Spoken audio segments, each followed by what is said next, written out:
ഇപ്പോൾ നാം ശ്രവിച്ചുകൊണ്ടിരിക്കുന്നത് morning voice എന്ന ആത്മീയ ശുശ്രൂഷ. ഇന്ന് ദൈവവചനത്തിൽ നിന്നും കർത്താവിൻ്റെ ദാസൻ സൈമൺ മാത്യു ദേമാജി ധ്യാനചിന്തകൾ പങ്കുവയ്ക്കുന്നു. ദൈവനാമത്തിന് മഹത്വം ഉണ്ടാകട്ടെ. മോർണിംഗ് വോയിസ് എന്ന പ്രതിദിന വചനധ്യാന പരമ്പരയിൽ നിങ്ങളോടൊരുമിച്ച് ആയിരിക്കുവാൻ ഈ പ്രഭാതം എനിക്ക് ദൈവം നൽകിയതിനായിട്ട് ഞാൻ ദൈവത്തെ സ്തുതിക്കുന്നു. വളരെ അനുഗ്രഹിക്കപ്പെട്ട ഒരു ശുശ്രൂഷയാണല്ലോ മോർണിംഗ് വോയിസ് എന്ന് പറയുന്ന ഈ ശുശ്രൂഷ. അത് രാവിലെ സമയം നമ്മുടെ കാതുകളിൽ മുഴങ്ങി കേൾക്കുവാനായിട്ട് ദൈവം ഒരുക്കിയ ഈ മുഖാന്തരത്തിനായിട്ട് ഞാൻ ദൈവത്തെ സ്തുതിക്കുന്നു. ഇന്ന് രാവിലെ നിങ്ങളുമായിട്ട് ഞാൻ പങ്കുവയ്ക്കുവാനായിട്ട് ആഗ്രഹിക്കുന്ന ഒരു വേദഭാഗം യോഹന്നാന്റെ സുവിശേഷം 5-ാം അധ്യായത്തിൽ നിന്നാണ്. നമ്മൾ പലപ്പോഴും എനിക്ക് ആരുമില്ല എന്ന് പറയുന്ന പലരെ കുറിച്ച് നമ്മൾ കണ്ടിട്ടുണ്ട്.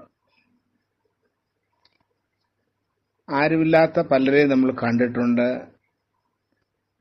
അങ്ങനെ പറയുന്നവരെ കുറിച്ച് കേട്ടിട്ടുണ്ട്. നൂറ്റാണ്ടുകൾക്ക് മുമ്പ് കർത്താവായ യേശുക്രിസ്തുവിനോട് ഒരു പക്ഷപാത രോഗി പറഞ്ഞൊരു വാക്കാണ് ഇന്ന് നിങ്ങളുടെ മുമ്പിൽ ഞാൻ വായിച്ചു കേൾപ്പിക്കാൻ ആഗ്രഹിക്കുന്നു. ഈ ഭാഗം വായിച്ചപ്പോൾ തന്നെ നിങ്ങൾക്ക് ഇതിന്റെ അധ്യായവും വാക്യവും മനസ്സിലായെന്ന് ഞാൻ വിശ്വസിക്കുന്നു. യോഹന്നാന്റെ സുവിശേഷം 5-ാം അധ്യായത്തിൽ 7-ാമത്തെ വാക്യം, അതിന്റെ ആദ്യ ഭാഗം, രോഗി അവനോട്, യജമാനെ, വെള്ളം കലങ്ങുമ്പോൾ എന്നെ കുളത്തിലാക്കുവാൻ എനിക്ക് ആരുമില്ല. ഒരു മനുഷ്യന്റെ ജീവിതത്തിന്റെ ഏറ്റവും വലിയ ഭാരങ്ങളിൽ ഒന്നാണ് ഒറ്റപ്പെടുത്തൽ.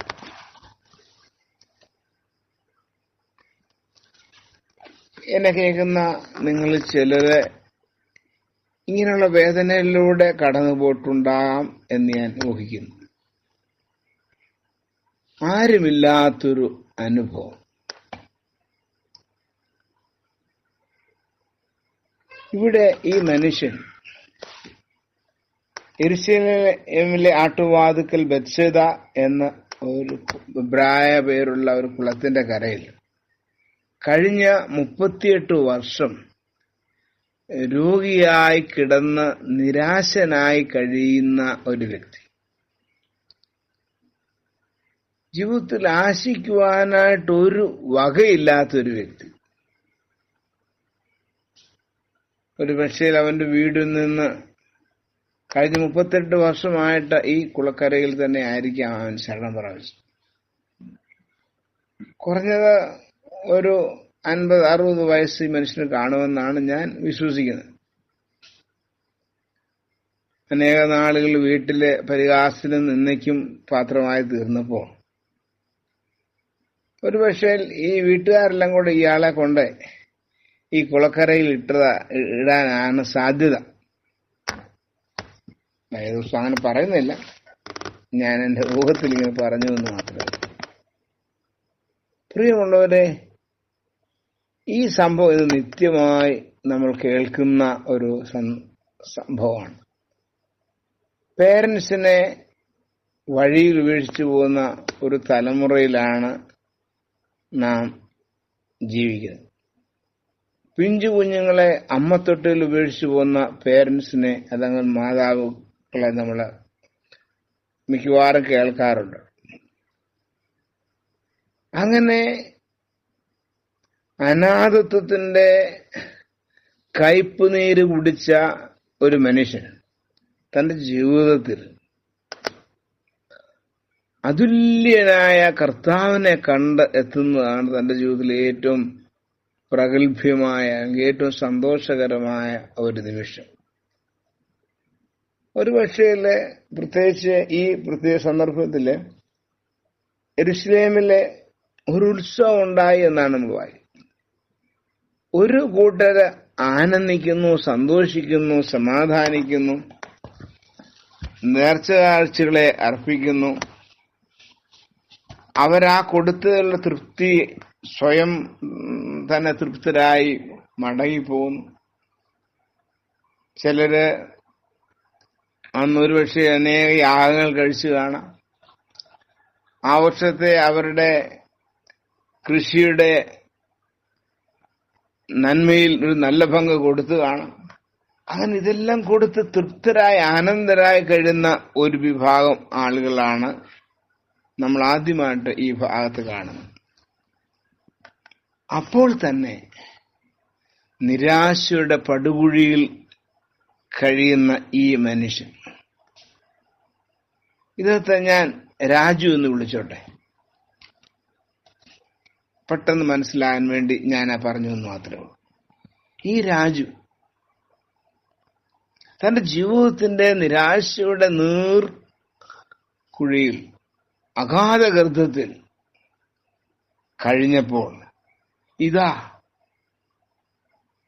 വളരെ മന്ദസ്മിതനായി സ്നേഹനിർഭനായ കർത്താവായ യേശുക്രിസ്തു അവരുടെ അടുക്കിലേക്ക് കടന്നു വരികയാണ്. ആ മനുഷ്യന്റെ അവസ്ഥ അറിഞ്ഞുവെന്നാണ് നമ്മൾ ആ ഭാഗത്ത് വായിക്കുന്നത്. ഞാൻ ഏറിയ നാളായിരിക്കുന്നു എന്ന് അവൻ അറിഞ്ഞു. നോക്കിയേ, കർത്താവ് അറിയുന്നവനാണ്. ഇന്ന് രാവിലെ അവനെ കണ്ടു എന്ന് പറയുന്നുണ്ട്. നിങ്ങളുടെ വിഷമസ്ഥിതി കാണുകയും അറിയുകയും ചെയ്യുന്ന ഒരു കർത്താവാണ് ഇന്ന് ഞാൻ പ്രസംഗിക്കുന്ന കർത്താവായ യേശുക്രിസ്തു.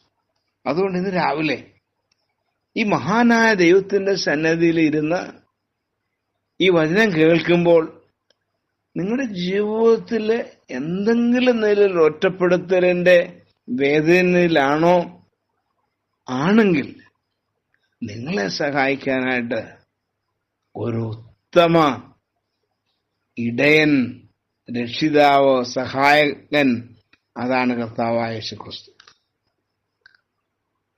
ഉത്സവം ആചരിക്കുന്ന പുരുഷാരം, സന്തോഷിക്കുന്ന പുരുഷാരം. രണ്ടാമത്തെ ഗ്രൂപ്പ് നിരാശയിൽ ജീവിതത്തിൽ എങ്ങനെയും രക്ഷപ്പെട്ടാൽ മതി എന്ന് വിചാരിക്കുന്ന ഒരു കൂട്ടർ, ആരുമില്ലാത്തവർ. പ്രിയ സഹോദരി സഹോദരന്മാരെ, ഏതെങ്കിലും ഒരു ദിവസം നിങ്ങൾ ഇങ്ങനെ ചിന്തിച്ചിട്ടുണ്ടോ, എനിക്ക് ആരുമില്ല? വിഷമിക്കേണ്ട, നിങ്ങളെ സഹായിക്കാനായിട്ട് കർത്താവ് നിങ്ങളുടെ അടുക്കലുണ്ട്. അവന്റെ പേരിന്റെ അർത്ഥം ഇമ്മാനുവേൽ എന്ന. ഇമ്മാനുവേൽ എന്ന് പറഞ്ഞാൽ ദൈവം നമ്മോടുകൂടെ. പ്രിയമുള്ളവരെ, അവൻ നമ്മോടുകൂടെ ഉള്ളവനാണ്. അവൻ നമ്മളെ സഹായിക്കാനായിട്ട് നമ്മുടെ അടുക്കലുണ്ട്. എനിക്ക് ആരുമില്ല, എനിക്ക് കഴിവില്ല എന്നുള്ളതായ അവന്റെ വേദനയുടെ മധ്യേ അവനെ സഹായിക്കാൻ കർത്താവായ യേശുക്രിസ്തു അവന്റെ അടുക്കിലേക്ക് വന്നു. എന്നിട്ട് അവനോടൊരൊറ്റ ആജ്ഞയാണ്, കിടക്കയെടുത്ത് നടക്കുക. നോക്കി, എത്ര അത്ഭുതമായ ഒരു കാര്യമാണ് കർത്താവ് ചെയ്യുന്നത്. കഴിഞ്ഞ 38 വർഷം ഒരേ കിടപ്പിൽ കിടന്ന ആ മനുഷ്യനോട് ദൈവം പറയുന്നു, കിടക്ക എടുത്ത് നടക്കുക. അതാണ് നമ്മുടെ കർത്താവായ യേശുക്രിസ്തു. എന്നെ ശക്തനാക്കുന്നവൻ മുഖാന്തരം ഞാൻ സകലത്തിനും മതിയാവനാകുന്നു എന്ന് പൗലോസ് ശ്ലീഹ പറഞ്ഞ വാക്ക് ഈ സമയത്ത് ഞാൻ ഓർക്കുകയാണ്. അപ്പോൾ ഈ യേശുവിൽ ആശ്രയിച്ചാൽ നമ്മുടെ പ്രതിസന്ധിക്ക് പരിഹാരമുണ്ട്. നാം ഉത്സവം ആചരിക്കുന്ന ആളുകളെ കണ്ട് അവരുടെ സന്തോഷത്തിൽ പങ്കെടുക്കാൻ സാധിക്കാതെ വിഷമിക്കുന്ന ഒരു സാഹചര്യം നമുക്കുണ്ടെങ്കിൽ നിങ്ങളെ ആ സന്തോഷത്തിലേക്കാക്കാൻ കഴിവുള്ള കർത്താവാണ് നമ്മുടെ കർത്താവ് യേശുക്രിസ്തു. അതുകൊണ്ട് ഈ കർത്താവിൽ ആശ്രയിക്കാൻ ഞാൻ നിങ്ങളെ ഈ രാവിലെ പ്രബോധിപ്പിക്കട്ടെ. നീറുന്ന വേദനകളായിരിക്കാം നിങ്ങളുടെ മുമ്പിലുള്ളത്. ആ നീറുന്ന വേദനയിൽ നിങ്ങളുടെ വേദന അറിയുന്ന കർത്താവായ യേശുക്രിസ്തു നമ്മുടെ കൂടെ ഉണ്ട്. ഒന്ന്, ഉത്സവം ആചരിക്കുന്ന പുരുഷാരം, നിരാശയിൽ ആയിരിക്കുന്ന പുരുഷാരം. ഈ പുരുഷാരത്തിന്റെ നടുവിൽ നിങ്ങളെ സഹായിക്കാൻ, ആരുമില്ലാത്തവനെ സഹായിക്കാൻ വരുന്ന ആശ്രിത വത്സലനായ കർത്താവായ യേശുക്രിസ്തു. ആ കർത്താവിൽ ആശ്രയിക്കുവാൻ ദൈവം നിങ്ങളെ സഹായിക്കട്ടെ എന്ന് പ്രാർത്ഥിച്ചുകൊണ്ട് ഈ പ്രഭാതത്തിൽ എല്ലാ നന്മകളും സന്തോഷവും നിങ്ങൾക്ക് ഉണ്ടാകട്ടെ എന്ന് പ്രാർത്ഥിച്ചുകൊണ്ട് ഞാൻ എൻ്റെ വാക്കുകൾ അവസാനിപ്പിക്കുന്നു. ദൈവം നമ്മളെ സഹായിക്കുമാറാകട്ടെ.